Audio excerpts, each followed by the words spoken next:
자, 하나님 말씀 마가복음 5장 25절부터 34절까지 말씀을 봉독해 올리겠습니다.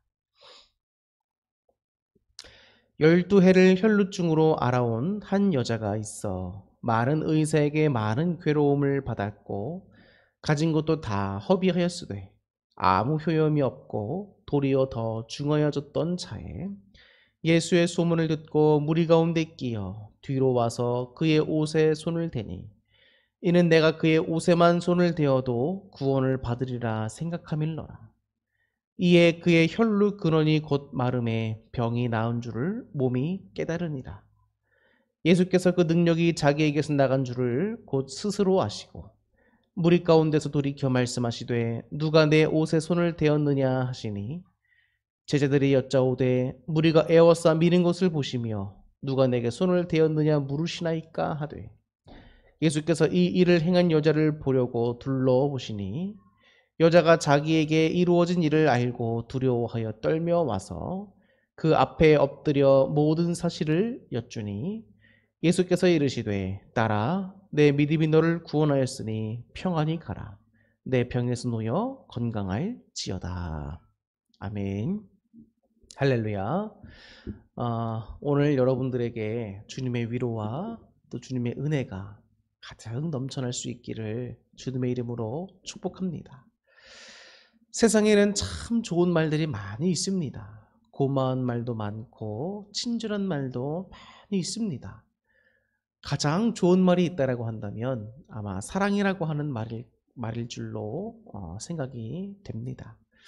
그래서 드라마를 보건 또 우리가 노래를 듣건 하나님을 찬양하는 일에서건 모든 것에서 사랑이라는 주제가 항상 빠지지 않고 거의 핵심적인 주제로 등장을 하게 되지요. 오늘 우리의 삶 가운데서도 서로가 서로를 향한 사랑의 고백을 할 때에 얼마나 마음이 따뜻해지고 또 그런 행위들로 세상을 가득 채울 때에 얼마나 따뜻해지는지 모릅니다. 또 이 사랑이라는 말과 더불어서 우리들에게 있어서 굉장히 좋은 말이 있다라고 한다면 바로 평안이라고 하는 말입니다. 참 좋은 그 말 바로 평안이지요. 현대인들에게 있어서 많은 불안적인 요소가 굉장히 많이 있습니다. 정신적으로, 마음적으로 굉장히 힘들어 하시는 분들, 또 우리 현대인들 많은 분들이 이 불안함이라고 하는 것, 앞날에 대한 두려움, 이런 불안함 가운데 평안함을 잃어버려서 굉장히 힘들어하고 고통 가운데 지내는 분들이 많이 있습니다. 또 미래에 대한 일뿐만 아니라 현재 내가 겪는 이러한 상황과 어려움들 속에서 평안을 잃어버리고 많이 힘들어하는 분들도 계십니다. 그런데 오늘 그런 분들에게 주님께서 해주시는 위로의 말씀이 무엇입니까? 딸아, 아들아, 평안할지어다 라고 오늘 우리에게 말씀해 주십니다. 오늘 본문을 보면 많은 사람들이 예수님을 애워싸고 둘러싸서 예수님을 어떻게 한 번이라도 만질 수 있을까? 예수님의 은혜를 입을 수 있을까? 예수님을 둘러싸고 애워싸고 어떻게든 만지려고 하고 있습니다. 그 예수님의 제자들이 많은 사람들로부터 예수님을 이제 이렇게 호위하면서 예수님이 걸어가시고 있는 상황인 거죠. 그러는 가운데 오늘 본문에 보니까 12해를 혈루증으로 앓아온 여자가 있었다라고 25절에 말씀해 주고 있습니다. 12해. 한 해, 두 해도 아니고 12해라고 하는 긴 시간 동안 이 혈루증이라고 하는 병을 앓아오던 여인이 등장을 하게 됩니다. 사람은 여러분 단기간적으로 힘들다라고 한다면 누군지 견딜 수 있을 것 같습니다. 그런데 어려움을 겪는 순간이 장기화된다라고 할 때에 누가 힘들다고 얘기하지 않을 사람이 있겠습니까? 다 힘들다, 어렵다, 괴롭다, 낙심되고 그런 상황이 누구나에게 있겠지요. 그런 고백들이 나오겠지요. 근데 무려 12해 동안이나 이 혈루증으로 앓아온 한 여자가 있다는 겁니다. 혈루증이 하혈하는 증상을 말하는데 근데 그 여인에게 있어서 하혈하는 증상이 요즘의 시대에서는 뭐 부끄러울 게 없잖아요. 그런데 당시 이 유대 사회 속에서 여인이 혈루증을 앓고 있다는 건 여러분 굉장히 부정적인 일이었습니다. 사회적으로 이 여인을 바라보고 종교적으로 이 여인을 바라보는 시선들이 매우 차갑고 이 여인을 부정한 여인으로 바라보게 되는 그런 시대였단 말입니다. 모세 율법에도 나와 있지만 여자가 이제 한 달에 한 번 생리를 하지 않습니까? 그럼 그 생리를 할 때 그 여인은 부정한 여인이 됩니다. 그래서 공중 앞으로, 그러니까 사람들 앞으로 나올 수도 없었고 또 사람들과 접촉할 수도 없었어요. 왜냐하면 이 하회라는 여인과 접촉할 시 그 접촉한 사람들도 역시 모두 다 부정한 사람들이 되었기 때문입니다. 그래서 이 여인이 12해 동안 혈루증을 앓았다라고 하는 건 여러분 종교적으로도 그렇고 사회적으로도 그렇고 아주 그 스트레스와 그 다 감당해야 될 여러 가지 그 여인이 당하는 고통들이 너무나 힘들었다는 거예요. 너무나 힘들었다. 병 때문에 몸도 힘든데 종교적으로 사회적으로도 힘들고 또 그 밑에 뭐라고 나와 있습니까? 많은 의사를 찾아갔습니다. 어떻게 하면 이 병을 고칠 수 있을까? 많은 의사를 찾아갔다는 거예요. 진료를 보고 또 그 병을 고치고자 의사들이 많은 노력을 했겠지요. 그런데 문제는 뭐라는 거예요? 고침받기는커녕 있는 돈만 다 허비하고 아무 효험도 없고 도리어 더 어떻게 됐다? 병 증세가 중하여졌다는 겁니다. 더 심해졌다는 거예요. 우리가 살고 있는 이 현대 과학과 의학이 얼마나 발달했습니까? 그럼에도 불구하고 아직도 원인 모를 병들이 많고 희귀병들이 많고 고칠 수 없는 불치병들이 너무나 많습니다. 그런데 하물며 예수님 오셨을 당시니까 2000년 전인데 이 당시에 여러분 의술과 과학이 여러분 얼마나 열악했겠습니까? 주석을 참조하다 보니까 당시에 치료 방법 중에 하나가 이런 게 있더라고요. 마늘을 이렇게 이렇게 빻거나 해가지고 포도주를 섞어서 그거를 약으로 먹였다는 거예요. 그리고 또 혈루증에서 일어날지어다 라고 하면서 사람을 깜짝 놀래켜가지고 무슨 마치 뭐 신비한 효능이 있는 것처럼 그런 미신적인 방법을 사용하는 치료법들도 굉장히 많았습니다. 이 시대에. 근데 미신적으로 여러분 치유하는 방법이 이 과거에만 있습니까? 현대 시대에도 있잖아요. 다양한 의사를 만났고 많은 치료 방법들을 다 받아봤다고 하는 것을 함축적으로 지금 본문에서 26절에서 말씀해 주고 있는 겁니다. 그러니까 인간적으로 해야 될 방법들을 다 해봤다는 겁니다. 근데 인간적인 능력으로는 고칠 수 있었다 없었다? 없었다는 겁니다. 지금 그만큼 이 여인이 앓고 있는 이 혈루증이 오랜 기간 동안 이 여인의 경제적이거나 건강으로 보나 정신적으로 보나 종교적으로 모든 부분에 있어서 다 고통뿐이었다는 거예요. 고통과 괴로움과 문제였다는 겁니다. 근데 27절에 뭐라고 되어 있습니까? 근데 예수의 소문을 들었다는 겁니다. 예수님에 대한 소문을 들었다. 이 여인에게 있어서는 어떻게 보면 예수님에 대한 소문은 마지막 희망이었어요. 마지막 희망. 이젠 돈도 없고 이 여인이 할 수 있을 만한 건 다 찾아가면서 해봤고 많은 의사를 만나봤고 많은 치료 방법들을 다 해봤었지만 할 수가 없었던 겁니다. 그 여인이 예수님에 대한 소문, 그 예수님을 만나면 병이 고침받고 구원받는다는 거예요. 그 이야기를 들으니 이 여인의 마음속에서 주님을 꼭 만나야겠다라고 하는 거룩한 마음이 들기 시작합니다. 제가 언제더라 TV에서 한번 나온 적이 있는데 10년은 더 된 일인 것 같습니다. 그런 방송 프로그램이 나왔어요.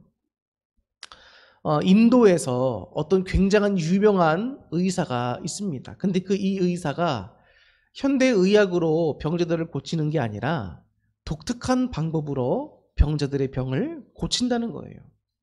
그런데 그 PD가 아무래도 수상한 겁니다. 그 의사가.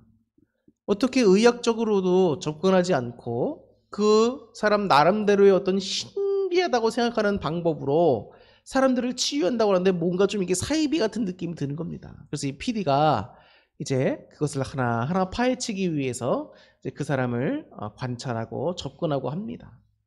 그 인도에 있는 그 의사가 환자를 치료하는 방법이 어떤 방법이냐? 이 사람을 침상에 눕혀놓고 그다음에 이제 그 손을 가지고 그 사람들의 아픈 부분이라든지 전신을 이렇게 쭉 이렇게 훑습니다. 이렇게 하면서 훑어요. 그런데 이 손에서 스파크가 일어나는 거예요. 스파크가. 그 병자들 몸을 이제 갖다 대면 스파크가 지지직 났다가 또 지지직 났다가 이런 식으로. 그러니까 환자들은 어떻게 사람이 내 몸을 만지는데 내 몸에서 이렇게 전류가 흐르고 스파크가 나지? 라고 하는 걸 신기해하는 거예요. 신기해. 그러면서 그것이 마치 병을 치유시키는 효용이 있는 모양 믿게 되는 겁니다. 그러면서 병이 낫지도 않았는데 병이 낫다고 하고 그런 일들이 발생하는 거예요. 그래서 그 PD가 잠입해가지고 환자로 이제 해서 제작진이랑 들어가서 이제 합니다. 그 알고 봤더니 그 인도 그 신비한 능력을 바란다는 그 인도 그 의사가 알고 봤더니 신발창 밑에다가 배터리를 숨겨놓고 배터리 전류를 환자에게 흘려보내가지고 마치 자기가 신인 것 마냥 신비한 능력으로 고치는 것 마냥 이렇게 사람들을 속여왔던 거예요. 너무 안타깝지요? 근데 많은 사람들이 안타깝게도 현대에도 그런 미신적인 방법에 넘어갔다는 것이 너무나 안타깝습니다. 나는 안 그러겠지 생각할 수 있지만 사람이 정말 중병에 걸리거나 죽을 병에 걸렸다면 무슨 짓을 해서라도 살고 싶은 게 사람의 마음입니다. 그런 것을 이용해서 사람들에게 사기치고 속인 그 나쁜 의사인 것이죠.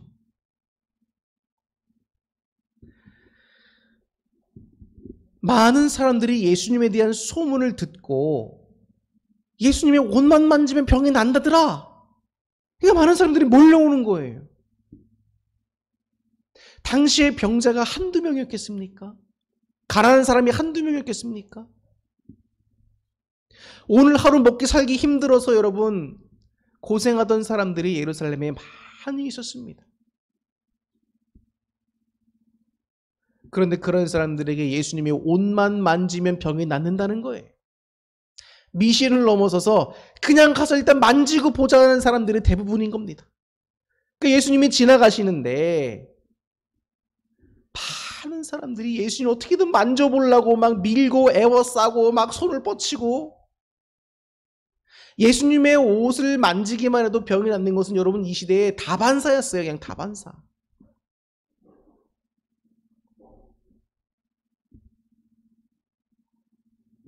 이 여인도 예수님에 대한 소문을 들었는데 어떻게 해서든지 예수님의 옷을 좀 만져야겠다는 생각이 드는 겁니다. 그래서 이 여인이 무리 가운데 끼어서 뒤로 옵니다. 그래서 어떻게 해서든지 예수님의 뒤로 와서 예수님의 옷에 손을 댄 겁니다. 예수님이 옷에 손을 대니까 29절에 보니까 혈루 근원이 곧 말랐다는 거예요. 그 말은 뭡니까? 병이 나은 줄을 깨닫게 되었다는 겁니다. 몸이 먼저 알았다는 거예요. 예수님의 옷을 만지자마자 혈루의 근원이 말랐다. 몸 스스로가 병이 나은 줄 알았다는 거예요. 할렐루야. 놀라운 일인 겁니다. 많은 사람들은 대부분의 사람들은 예수님을 만지면 그냥 병 낫는다고 하니까 예수님이 어떤 분인지 상관도 안 하고 생각도 안 하고 뭐 믿음을 가질 생각도 안 하고 그냥 예수님 옷을 만지려고 했다면 이 여인은 어떤 생각을 가지고 예수님의 옷을 만진 겁니까? 28절에 보니까 이는 내가 그의 옷에만 손을 대어도 구원을 받으리라 라고 믿었다는 거예요. 확신 있게 믿었다는 겁니다. 내가 예수님의 옷을 만지면 구원을 받을 것이라는 확실한 믿음이 있었다는 거예요. 그냥 단순한 어떤 미신적인 사람들의 어떤 생각과 어떤 확신과는 다른 구원에 대한 믿음이 이 여인에게 있었다는 겁니다. 그 믿음을 가지고 간절한 마음을 가지고 사람들 틈에 섞여서 그것도 많은 사람들 앞에 당당히 나설 수 없는 상태다 보니까 뒤에서 예수님의 옷을 만진 거예요. 예수님의 옷을 만지기 위해서 얼마나 많은 사람들이 둘러싸고 애워쌌습니까? 근데 그 틈을 뚫고 뒤로 돌아가서 예수님 옷을 만졌다는 건 여러분, 이 여인이 얼마나 간절함으로 확실한 믿음으로 구원을 받고자 하는 그 마음으로 이 상황에서 벗어나고자 하는 그 마음으로 예수님께 다가갔다는 거예요.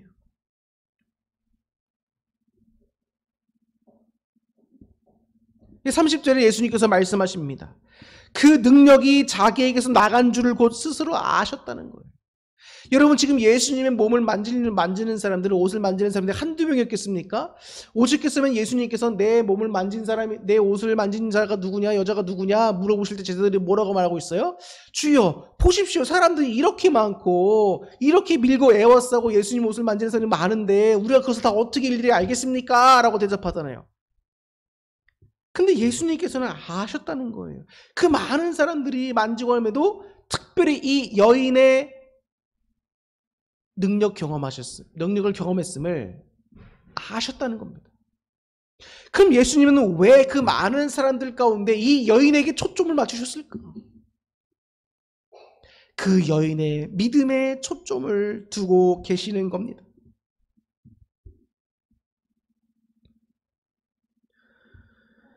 그러니까 33절에 여자가 예수님께 옵니다. 그러면서 이루어진 일을 알고 두려워 떨고 있다는 거예요. 떨면서 왔다는 겁니다. 떨면서 왔다.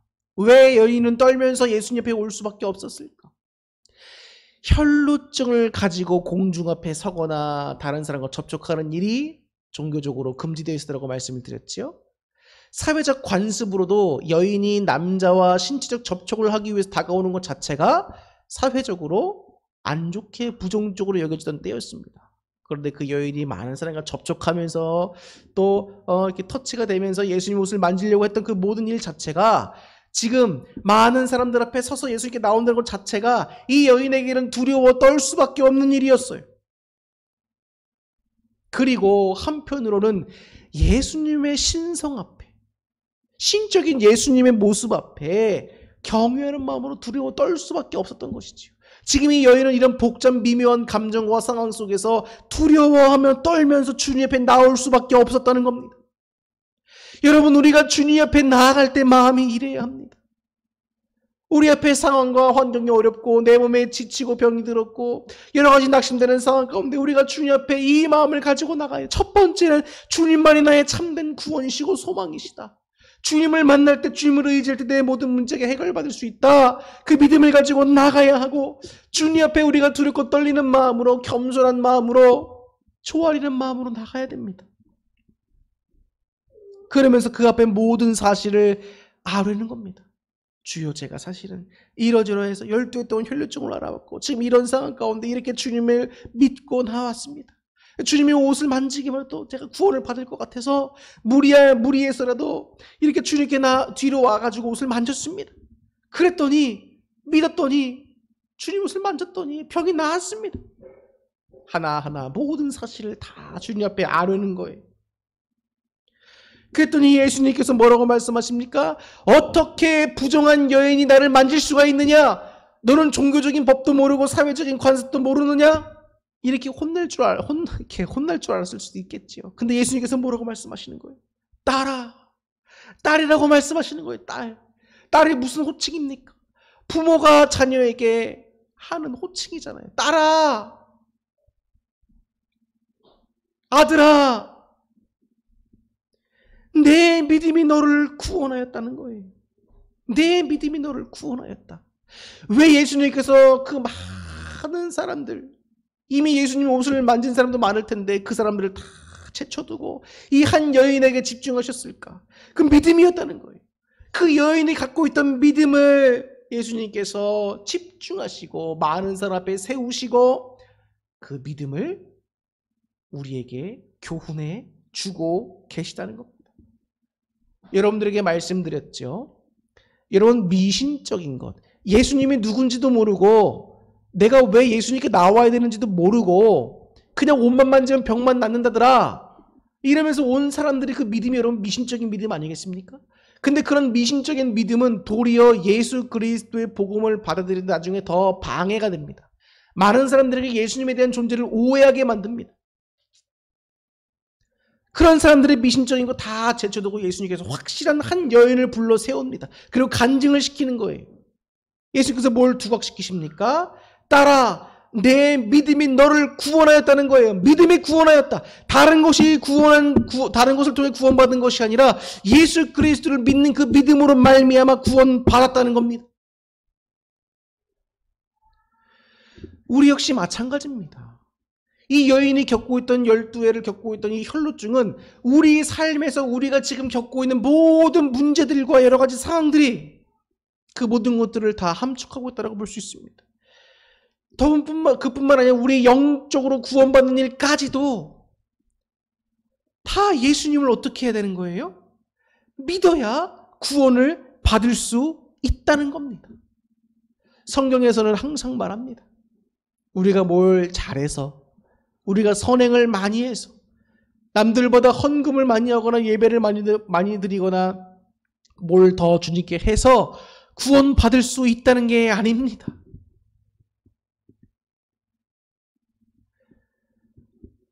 사람이 선행을 한다고 하여 그 사람이 의로워질 수 있느냐? 절대 그럴 수 없다는 겁니다. 아시지요? 사람이 겉으로는 착한 척하고 있지만 속으로는 그 사람을 흉보고 속으로는 그 사람을 아주 해코지하는 마음도 갖고 있는 것이 바로 사람입니다. 겉과 속이 달라요. 겉으로는 선한 척한다고 하면서 여러분 속으로는 온갖 나쁜 것들을 다 품고 있는데 그 사람이 의인이겠습니까?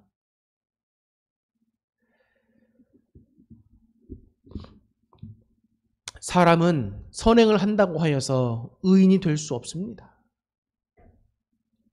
우리 하나님께서 분명히 말씀하시지요. 사람이 의롭게 될 수 있는 길, 예수 그리스도를 믿을 때 그 믿는 믿음을 하나님이 보시고 우리를 의롭게 여겨 주신다는 것입니다. 그럴 때 우리의 죄들이 씻김받고 주님 앞에 의로워질 수 있고 구원받을 수 있는 자격이 얻게 된다는 것입니다. 근데 그 믿음이 누구에게 있었느냐? 바로 이 혈루증을 알아오던 여인에게 있었다는 겁니다. 그 믿음으로 이 여인은 12해 동안 알아오던 그 지긋지긋한 골칫거리였던 병으로부터 한순간에 즉시 해결함을 받게 되었습니다. 할렐루야. 여러분, 우리가 당하고 있는 여러 가지 고통과 고난들이 있습니까? 마음적인 불안, 정신적인 힘듦, 여러 가지 상황 가운데 아픔들, 여러분 그런 고민을 갖고 있고 어려움을 갖고 있을 때 여러분들은 누구를 의지하십니까? 우리는 예수 그리스도를 의지하고 믿음으로 기도로 주님께 나아가야 합니다. 목사님, 코로나19라 너무 상황이 어렵습니다. 이런 상황 가운데 어떻게 기도가 나옵니까? 네, 그런 말씀 하실 수 있는 상황 충분히 이해가 됩니다. 그런데 여러분, 오늘 자기 딸의 구원을 바라며 예수님을 찾아왔던 회당장 야이로나 12해 동안 어떤 방법으로 해결할 수 없어 괴로워하던 여인이 예수님을 찾아왔던 것. 여러분, 우리가 그 모습을 우리가 살펴보면서 우리는 어떤 마음을 품어야 합니까? 주님께 더 나아가야 한다는 거예요. 주님을 더 의지해야 한다는 겁니다. 상황을 바라보고 어떤 건강을 바라보고 환경을 바라보면서 핑계대거나 어려워만 하지 마시고 불평만 하지 마시고 낙심만 하지 마시고 괴로워만 하지 마시고 주님께 나아가실 수 있는 여러분 될 수 있기를 바랍니다. 주님은 오늘도 우리를 초청하십니다. 우리를 불러주시고 계십니다. 아들아, 딸아.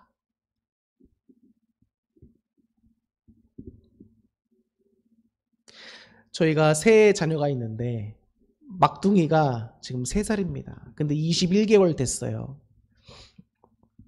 근데 막내 애가 무슨 일을 하다가 혼자 할 수 있는 게 거의 없잖아요. 그러다 보니까 막 하다가 답답한 거예요. 자기 스스로 할 수도 없고 몸도 마음대로 안 돼주니까 그렇다고 얘가 말을 잘할 수 있나 그런 것도 아니고 답답하니까 엥 하고 울어버립니다. 그러면 그 울음소리를 듣고 엄마 아빠가 가서 뭐 해줍니까? 그 아이가 하고 싶은 것들을 할 수 있도록 도와주죠. 장난감이 높에 있으면 높이닝을 꺼내주고 아이가 간식이 먹고 싶어 하면 간식을 꺼내주고 또 얘가 뭘 하고 싶으면 할 수 있도록 부모가 도움을 줍니다. 그건 우리 첫째나 둘째들도 마찬가지입니다. 얘네들도 아직 본인들이 할 수 없는 것들이 많아요. 그래서 얘네가 엄마 아빠에게 찾아오면 엄마 아빠가 해줄 수 있는 범위 내에서 다 해주지요. 마찬가지입니다. 부모와 자녀와의 관계가 이런 관계입니다. 여러분들이 여러분의 자녀가 힘들다고 하는데 여러분 수수방관하겠습니까? 아니잖아요. 우리 하나님이 우리 인간의 부모처럼 제한적인 분입니까? 아니잖아요. 우리 하나님은 전능하신 분입니다. 우리 하나님이 우리 뒤에 다 계시는데, 우리 안에 다 계시는데, 왜 우리는 자꾸 힘들어하고 낭망하고 좌절만 합니까? 고민만 합니까? 주님을 떠나려만 합니까? 우리 승빈이가 셋째인데, 놀다가, 막 신나게 놀다가 엄마 아빠가 꼭 있는지 확인합니다. 참 재밌어요, 아이들이. 부모가 꼭 있는지 확인을 하고 계속 놉니다. 또 놀다가 엄마 아빠가 있는지 한 번 또 확인하고 있으면 또 씩 웃고 와서 또 막 놉니다. 그런 모습 보면 참 귀엽죠. 그러면서 한편으로 드는 생각이 이 아이에게 부모라고 하는 존재가 그냥 있는 존재만으로도 이렇게 힘이 되고 의지할 수 있는 존재구나. 하나님이 여러분 우리에게 바로 그런 존재입니다. 하나님이라고 하는 그 주님의 이름을 기도할 때 부르기만 하더라도 얼마나 위로가 되고 힘이 됩니까? 의지가 됩니까? 주님은 살아계셔서 그 전능하신 하나님은 우리의 부모가 되어주시고 우리와 함께 해주시며 기도를 들으시고 응답해 주시는 하나님. 주시더라도 가장 좋은 것을 주시는 그 하나님이 우리와 함께 계시다는 겁니다. 임마누엘, 우리와 하나님이 함께 계시다.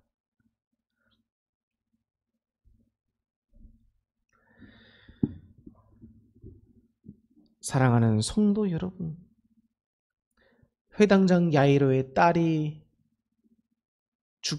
죽었을 때 예수님을 만나고 그 아이가 살게 되지요. 12의 혈루증 앓던 여인이 너무나 극심한 상황 가운데 괴로움 가운데 예수님을 만나 그 모든 것들이 해결 안 받게 되지요. 근데 이 두 사람의 공통점이 있습니다. 그것은 바로 예수님이 참된 구원이라는 겁니다. 그 사실을 확실하게 믿었다. 미신적인 믿음도 아니고 자기 확신에 찬 마음도 아니고 예수님만이 온전한 구원이 되신다는 사실을 믿고 나아갔을 때 그들의 모든 문제들을 해결함 받았다는 것입니다. 사랑하는 성도 여러분, 여러분에게 문제가 있습니까? 주님 앞에 나아가십시오. 믿음으로 주님께 아뢰십시오. 그리고 주님 주시는 가장 좋은 은혜들을 받아 누릴 수 있기를 주님의 이름으로 축복합니다. 그래서 오늘 주님께서 말씀하십니다. 딸아, 내 믿음이 너를 구원하였으니 평안히 가라. 내 병에서 놓여 건강할지어다. 사랑하는 성도 여러분, 주님께서 우리에게 주시는 것은 두려움이 아니라 평안입니다. 사람들은 우리에게 정죄하고 책망하고 질책할 수 있지만 주님께서 우리에게 주시는 평안은 영원하고 다릅니다. 사랑하는 성도 여러분, 주님이 주시는 그 평안을 믿음 가운데 받아 누리실 수 있기를, 여러분들의 삶의 문제와 건강의 문제와 마음의 문제들이 해결함 받을 수 있기를, 가장 좋은 것을 주님께 주시는 것을 누리실 수 있기를 다시 한번 주님의 이름으로 축원합니다. 기도하겠습니다.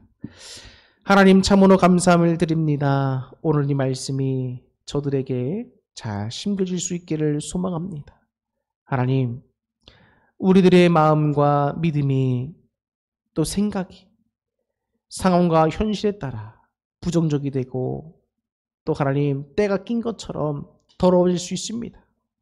그러나 하나님 오늘 이 말씀을 통하여 순결한 마음으로 기쁨과 감사의 마음으로 주님께 소망을 두며 나가게 하시고 주님만을 온전히 의지하게 하시고 하나님 주시는 가장 좋은 것들 특별히 그 평안을 우리가 누릴 수 있게 하여 주시옵소서.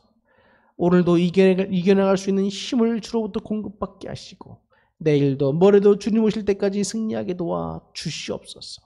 하나님 우리를 괴롭히고 있는 지긋지긋한 여러 가지 문제들로부터 이제는 우리가 벗어날 수 있도록 하나님 은혜를 더하여 주옵시고 가장 좋은 길로 인도해 주시고 좋은 사람들을 만나게 하시고 물질적인 문제도 건강적인 문제도 마음의 문제들도 하나님께서 해결하여 주시옵소서. 주님의 놀라운 은혜가 오늘 이 시간 우리 모두에게 있게 해주실 것을 믿으며 감사합니다. 예수님의 이름으로 축복하며 기도하옵나이다.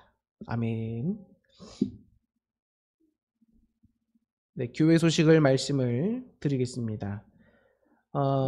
주일 예배에 또 현장으로 온라인으로 참석한 여러분 모두를 환영하고요. 주님의 은혜가 함께하기를 축복합니다. 성경 읽기, 또 성경 공부, 또 기도, 찬양, 전도에 항상 힘써 주시기를 바라겠고요. 여러분 각자의 삶의 처소가 곧 성전이 되기를 바라면서 주신 사명 잘 감당할 수 있기를 바랍니다. 또 매일 함께 승리하기 위하여 서로를 위해서 함께 중보기도 했으면 좋겠습니다. 그리고 다시 한번 말씀드리지만 추수감사절을 기점으로 맞이해서 우리가 한 세 군데 정도, 두 군데나 세 군데 정도 더 선교를 하려고 합니다. 여러분들 이를 위해서 기도해 주시기를 바랍니다. 네, 이상으로 축도로 모든 예배를 마치도록 하겠습니다. 이제는 우리 주 예수 그리스도의 크신 은혜와 하나님의 무한하신 사랑과 성령님의 내주감화 감동 교통하심과 도우심과 위로하심의 역사가 오늘 이 시간 예배에 참석하고 또 온라인 예배로 함께하는 모든 주의 백성들과 저들의 가족들과 배우자와 자녀들과 사업과 학업과 하는 모든 일들 위해 지금부터 영원토록 함께 하옵기를 간절히 축원하옵나이다. 아멘.